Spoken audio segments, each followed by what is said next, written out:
Isang pagpalang araw sa inyong lahat, Luzon, Visayas at Mindanao, saan man kayo sulok ng mundo ay mag-ingat kayo palagi mga kabayan. Nandito na naman tayo sa Pasay, Manila Bay Reclamation Project upang mag-update mga kabayan. Nandito yung dredging vessel lumatras. Akala ko itatagos doon mga kabayan sa malapit sa Muwa, pero matras pa.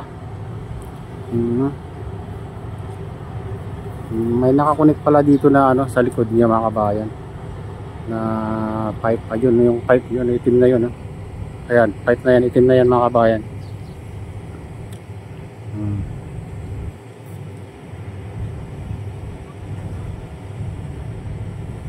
At may kanal na dun sa likod nito, sa crane na yan. Silipin natin. Tara na. Ayan may tubig sa likod nila. Itong crane na to mga kabayan. At yung may barko dun sa likod niya, yung pinagkunikan na itong dredging vessel.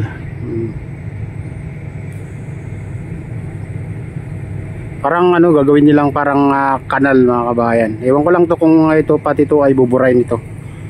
Kasi balita iuusod daw itong kanal na ginawa nila dito. Nandito sa tabi ng seawall.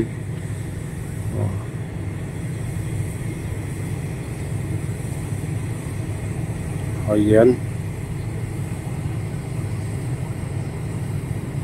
Itong kay SM daw to mga kabayan. Ito yung pinakamalawak nga na reclamation dito ngayon sa Pasay City. Ayan.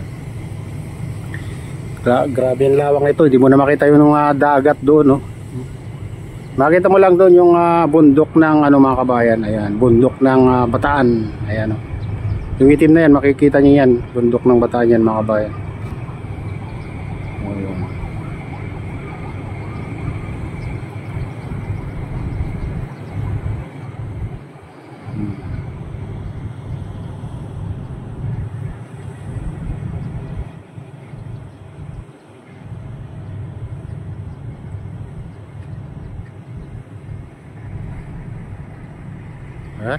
Mag-umpisa na silang magtrabaho kasi alas 8 na mga kabayan. Itong driver ng bulldozer. Ang lawak na to mga kabayan, Grabe.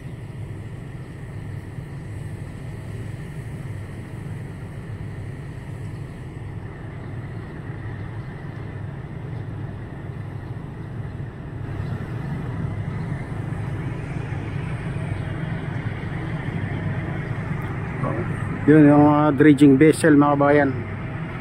Ito, tatakman lang itong dahon ng kahoy.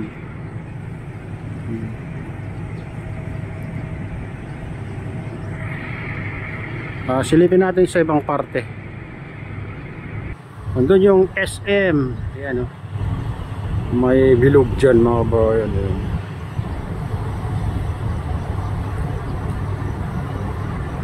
Ito yung tinatawag nilang dating dagat ay disyerto na. Ayan.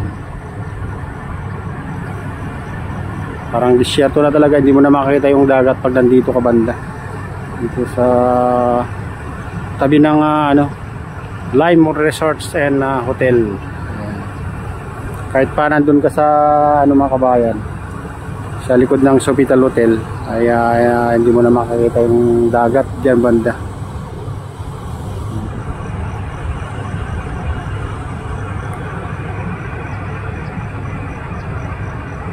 Kasi ito yung pinakamalawak na reclamation, 360 hectares daw ito mga kabayan. Yung naman, Pasay Harbor daw mga kabayan ay 265 lang daw. 265 square meter. Ayun 265 hectares. Ito naman 360 hectares daw ito kay SM mga kabayan. Ito yung pinakamalawak na reclamation dito sa Pasay.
Ngayon pa lang sila nag-umpisa na ano mga kabayan, magtrabaho. Ayan. At pati itong ano, pati itong dredging vessel ngayon din.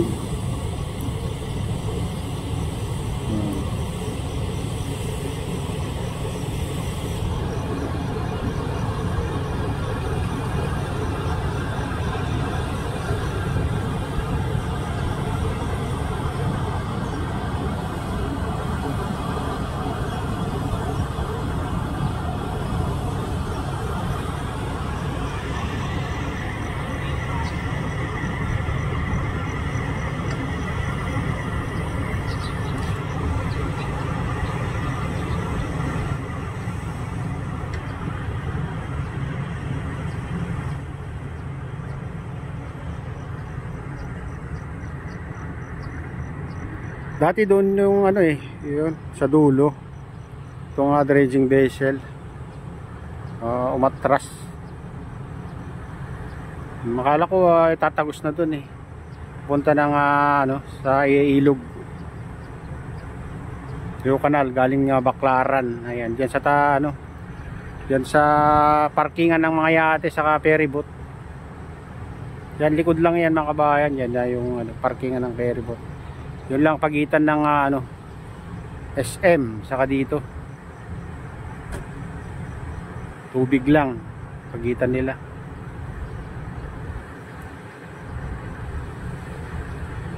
Ayan mga kabayan, ito na yung latest update dito sa Pasay Manila Bay Reclamation Project. Ito kay SM o SM Prime Holdings mga kabayan. At shoutout nga pala sa lahat ng OFW, mga immigrants sa buong bansa. Shoutout sa inyong lahat. Shoutout din sa lahat ng vloggers. Shoutout din sa lahat ng sumusuporta sa aking YouTube channel. Sana hindi kayo magsawang sumuporta. Shoutout din sa lahat ng viewers, mga nagla-like, silent subscribers, silent viewers. Mega loud shoutout sa inyong lahat. Shoutout din sa lahat ng walang sawang sumusuporta. Mega loud shoutout sa inyong lahat mga idol. At shoutout din sa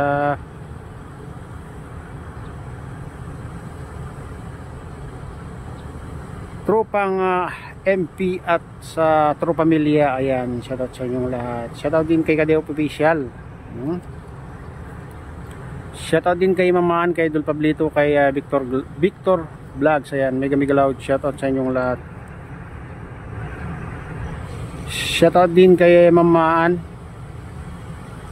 kay Ma'am Mary Rose Molina. Ayan, at kay Ma'am Jenny. Ayan, shoutout sa inyong lahat. At shoutout din kay Kuya Iyo, kay Ate Lynn, kay Kuya Rick sa aking misis. Ayan, shoutout din kay Wop Tor, kay Bite Tayo, kay Idol Ernesto, kay Idol Roel Rosales, kay Padjak Nalamak, kay Eldrin. Ayan, mega loud shoutout sa inyong lahat. At shoutout din sa utol ko dyan sa Honolulu, Hawaii. Ayan, si Nestor. Ayan, shoutout sa inyong lahat dyan sa Honolulu, Hawaii. Ayan, shoutout din kay Dimitri Butak. Ayan, dyan sa Malagi Bintar. At sa lahat ng taga Malagi Bintar, Locos Norte, mega loud shoutout sa inyong lahat. Shoutout din sa lahat ng taga Bago Bintar, Locos Norte. At sa lahat ng taga Pasukin, Locos Norte, mega loud shoutout sa inyong lahat. At pagpalain na ng Diyos at ingat kayo palagi. God bless us all. Bye.